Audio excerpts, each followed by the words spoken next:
बिस्मिल्लाहिर्रहमानिर्रहीम। अस्सलाम वालेकुम व्यूअर्स, मैं हूँ यास्मीन नज़ीर बदर और आप देख रहे हैं मेरा YouTube channel cooking with Yasmin Badar. Allah ताला आप सबको खुश आबाद रखे अपने घरों में और हर गम परेशानी से महफूज फरमा के अपनी हिफाजत में रखें। व्यूअर्स, अगर आपके पास एक प्लेट सालन ही बचा हुआ है और आप चाहते हैं उससे एक मज़ेदार सी रेसिपी तैयार की जाए तो फिर ये वीडियो आप ही के लिए है। तो हम इससे मज़ेदार सी मैक्रोनी रेसिपी तैयार करेंगे। तो चलिए स्टार्ट करते हैं अपनी रेसिपी को। व्यूअर्स, मैंने 2 प्याज ली हैं और उन्हें काट लिया है। 4 टमाटर लिए हैं, उनके 2 टुकड़े कर दिए हैं। देगची में ये प्याज टमाटर डालकर 1 गिलास पानी डालकर हम चूल्हे पर रख देंगे और ढक्कन लगाकर रख देंगे 10 मिनट के लिए। 10 मिनट बाद हम इसे खोलेंगे तो हमारा ये प्याज और टमाटर गल चुके होंगे।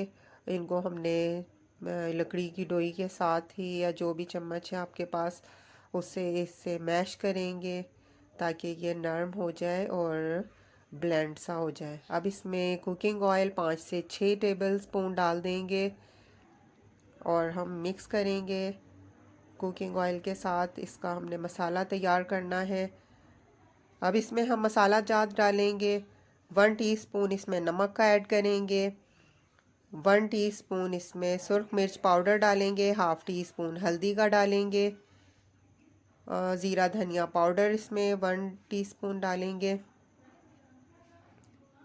हमने इसमें कसूरी मेथी डाली है 1 टीस्पून।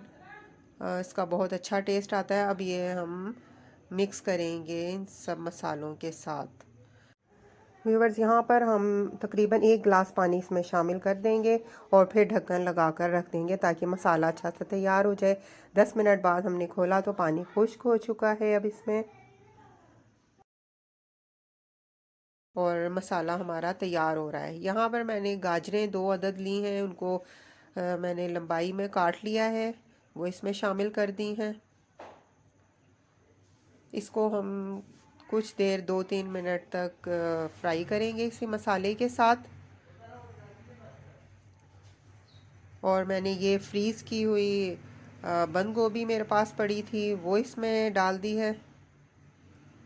अक्सर फ्रीज़र में हमने सब्ज़ियां वगैरह फ्रीज़ की होती हैं, जो भी सब्ज़ियां हो आप ऐड कर सकते हैं। शिमला मिर्च भी मैंने फ्रीज़ की हुई थी, ये भी मैंने इसमें ऐड कर दी। अब हम इसी मसाले के साथ इन सबको फ्राई करते जाएंगे। कुछ देर हमने इनको फ्राई करना है और कुकिंग ऑयल हम इसमें थोड़ा और डालेंगे। हरी मिर्चें हमने कटी हुई इसमें डाल दी हैं। साथ साथ हमने इसको हिलाते जाना है, हमारा मसाला अच्छा सा तैयार हो जाए ये। और ये है हमारे पास 1 प्लेट सालन कीमे का। ये कीमा सालन हमारे पास बचा हुआ पड़ा हुआ था और इसी के साथ ही हम मज़ेदार सी ये मैक्रोनी रेसिपी तैयार कर लेंगे। व्यूवर्स, इसमें हमने घर में पड़ी हुई बस थोड़ी सी सब्जियां ऐड की और इस 1 प्लेट कीमे के सालन से हम मज़ेदार सी मैक्रोनी रेसिपी तैयार करेंगे घर भर के लिए। यहाँ पर हम मिक्स कर रहे हैं और इसमें थोड़ा सा और हमने डालना है सोया सॉस और थोड़ा सा इसमें सिरका डालेंगे, इससे टेस्ट अच्छा आ जाता है। और अब फिर इसको मिक्स कर लेंगे। व्यूवर्स, अगर अभी तक आपने मेरा चैनल सब्सक्राइब नहीं किया तो मेरा चैनल सब्सक्राइब कर दें, लाइक और शेयर करें अपने फैमिली और फ्रेंड्स के साथ और कमेंट सेक्शन में मुझे बताया करें आपको मेरी रेसिपीज़ कैसी लगती हैं। व्यूवर्स, इसमें आधा ग्लास पानी मैंने डाल दिया है ताकि ये थोड़ा सा ढीला ढीला सा मसाला बन जाए। अब इसको हमने 3 से 4 मिनट के लिए ढक्कन लगा कर रख दिया है और यहाँ पर हम मैक्रोनी बॉयल करने लगे हैं। पानी अपने मैक्रोनी के हिसाब से हमने इसमें डाल देना है और 1 टेबल स्पून इसमें नमक का डाला है। कुकिंग ऑयल थोड़ा सा डालेंगे और थोड़ा सा सिरका इसमें डाल देंगे ताकि मैक्रोनी जुड़े जुड़े ना हो, वो अच्छी सी तैयार हो जाए। यहाँ पर मैंने मैक्रोनी इसमें डाल दी है और इसमें हमने साथ हिलाते रहना है थोड़ी देर।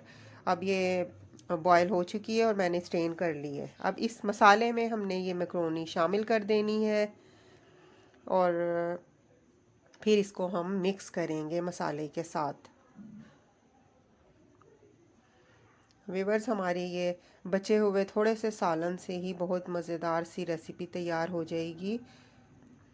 ये बहुत मज़ेदार रेसिपी हमने तैयार कर ली है और इसे डिश आउट कर लिया है। देखें कितना अच्छा सा लुक है इसका, और ये खाने में बहुत ही मज़ेदार है। आप इसे ट्राई करेंगे तो आपको भी पसंद आएगी। मुझे ज़रूर बताइएगा कमेंट सेक्शन में आपको मेरी रेसिपी कैसी लगी। अब मैं इजाज़त चाहने से पहले आपसे गुजारिश करूँगी कि अपने इर्द गिर्द रहने वालों का ख्याल रखें, मुझे भी दुआओं में याद रखें। अल्लाह ताला हम सब का हामी नासिर हो। ओके, अल्लाह हाफिज़।